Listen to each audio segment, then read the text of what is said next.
Urbanization affected family life and gender roles in many ways.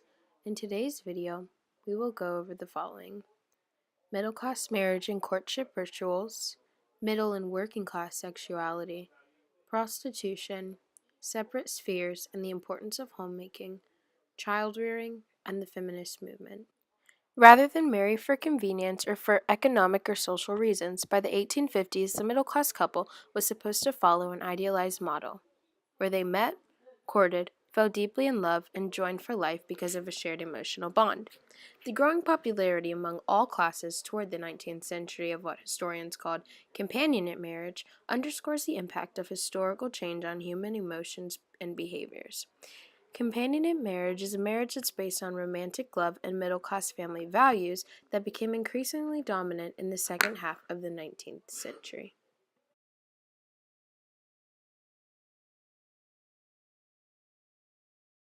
And he left and got up to go talk to another girl. I'm not sure about this courting process. I'm a young lady with lots of money and a great dowry, so I don't know why he's wasting my time.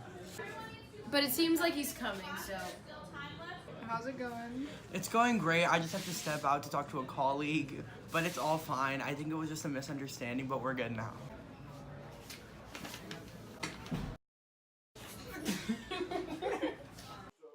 Bro, what? He didn't even put it on your finger. It's all good though, I'm a pro editor. Okay. Middle-class moralists of all stripes cast men as aggressively sexual creatures, while women were supposed to be pure and chaste and act like a brake on male desire. When middle-class men did seek premarital sex, middle-class women were off limits. Instead, the bourgeois men took advantage of their class status and sought lower-class women, domestic servants, or prostitutes.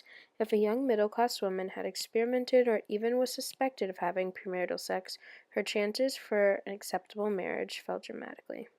Young working-class women used prostitution as a source of a second income or as a way to weather a period of unemployment. Street walking offered women some measure of financial independence, although the work was dangerous. After 1850, the work of wives became increasingly distinct and separate from that of their husbands. The good middle-class family man earned the wages to support the household, and the wife did not work outside of the home and were rarely even seen alone in public. Working-class women were more visible in public places. The private single-family home was central to the notion of separate spheres. At the heart of the middle-class home stood the women, which symbolized femininity, motherhood, and family life. Deepening emotional ties within the family was a growing emphasis on the love and concern that mothers began giving their infants.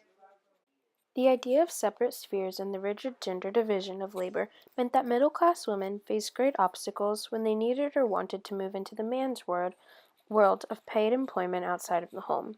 Married women were subordinated to their husbands by law and lacked many basic legal rights. In England, a wife had no legal identity, and hence no right to own property in her name. Even the wages she might earn belonged to her husband. Isn't it silent? Petting parties. don't Didn't do the that. Great Gatsby? Petting part? They had petting parties because they couldn't have like sex. 1, 2, 3. Camera me, camera kiss. Ready? Okay, wow. Oh, for Alright. lunch today. There's no. I didn't eat anything. I'm here.